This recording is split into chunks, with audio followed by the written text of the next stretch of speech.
অমরপুর নগর পঞ্চায়েত এলাকা জুড়ে কয়েকশো অবৈধ নির্মাণ সহ বিভিন্ন ব্যবসায়ী প্রতিষ্ঠান, ক্লাবঘর, সাংগঠনিক অফিসের মতো ইত্যাদি মাথা তুলে দাঁড়িয়ে থাকলেও কোনো পদক্ষেপ নেই প্রশাসনের।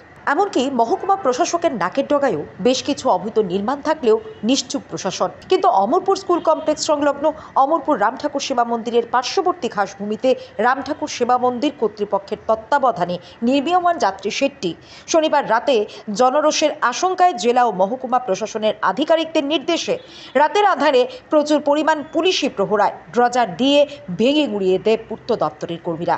অথচ অন্যান্য অবৈধ নির্মাণগুলি যুগের পর যুগ ধরে সগর্বে মাথা তুলে দাঁড়িয়ে থাকলেও সেদিকে নজর নেই প্রশাসনের। জানা গেছে, উচ্চ আদালতে হাজির হবার নির্দেশ পেয়েই জেলা ও মহকুমা প্রশাসনের কর্তারা ওই ধর্মীয় সংস্থার নির্মীয়মান স্থাপনার উপর খড়গহস্ত হয়েছেন। ঘটনায় সংশ্লিষ্ট মহলে চাপা ক্ষোভ বিরাজ করছে। ব্যুরো রিপোর্ট, দৈনিক সংবাদ।